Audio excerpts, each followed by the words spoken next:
Hello everyone. तो जेन irrigations के Q4 के नंबर्स निकल कर आ चुके हैं। चलिए देखते हैं कैसे नंबर्स निकल कर आए हैं।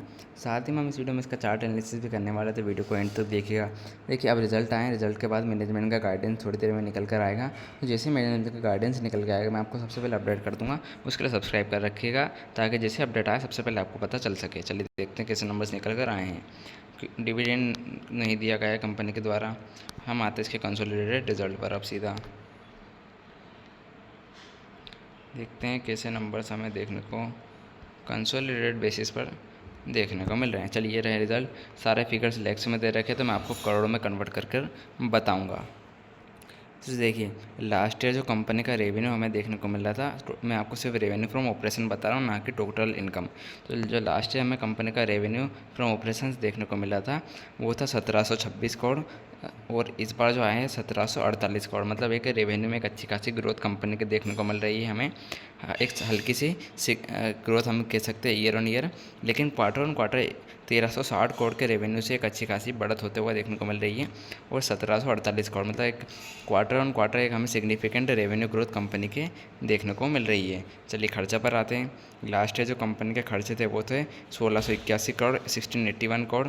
लास्ट क्वार्टर में थे 1361 करोड़, और इस बार आए 1703 करोड़। मतलब एक अच्छी खासा एक्सपेंसेस में ज़्यादा कोई हमें बढ़त देखने को नहीं मिल रही है। हालांकि क्वार्टर ऑन क्वार्टर थोड़ी हल्की सी बढ़त देखने को मिल रही है एक्सपेंसेस में, लेकिन ईयर ऑन ईयर हमें ज़्यादा कोई बढ़त ना तो रेवेन्यू में ना एक्सपेंसेस में तो कंपनी के देखने को मिल रही है।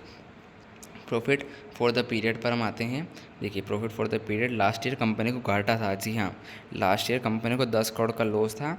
लास्ट क्वार्टर में था हमें तकरीबन 1 करोड़ का लॉस, और इस बार आया है 27 करोड़ का प्रॉफिट। मतलब एक अच्छी खासी प्रॉफिट में कंपनी घाटे से प्रॉफिट में आती है, घाटे से मुनाफे में आती हुई देखने को मिल रही है। और एक अच्छा खासा मुनाफा हम ये नहीं कहते हैं, एक अच्छे खासे मुनाफे में कंपनी आती हुई देखने को मिल रही है। मतलब बहुत अच्छे रिजल्ट हम कह सकते हैं अभी तक। तो सीधा आते हैं हम इसके EPS पर, अर्निंग पर शेयर।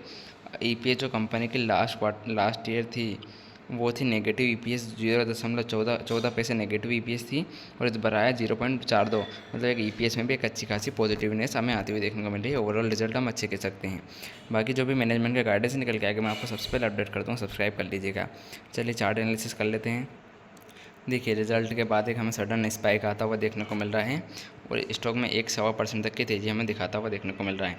एकदम रेजिस्टेंस एरिया के पास अभी स्टॉक ट्रेड कर रहा है। अगर ये रेजिस्टेंस टूटता है हमारा तो ये ब्रेकआउट अच्छा खासा माना जाएगा, जो कि रेजिस्टेंस एरिया है 58 के ऊपर निकलता है, बढ़िया ब्रेकआउट होगा। 58 के ऊपर जैसे निकलेगा वैसे हमें 60-62 तक के लेवल हमें स्टॉक दिखाता हुआ देखने को मिलेगा। ध्यान रखिएगा लेवल्स का। लगातार चार्ट अपडेट्स देता रहूँगा, सब्सक्राइब कर लीजिएगा। नीचे में सपोर्ट बन रहा है वो 54 रुपये। 54 का एक इंपॉर्टेंट सपोर्ट एरिया है। 54 अगर टूटता है थोड़ी गिरावट बढ़ सकती है। तो 54 के नीचे हमें सीधा 47 तक हमें देखिए 47 तक हमें सीधा स्टॉक आता हुआ देखने को मिल सकता है। तो इन लेवल्स का ध्यान रखिएगा, सपोर्ट जोन रेजिस्टेंस एरिया दोनों का ध्यान रखिएगा। बाकी कोई भी अपडेट निकाल के आएगा सबसे पहले मैं अपडेट कर दूँगा, सब्सक्राइब कर लीजिएगा। धन्यवाद।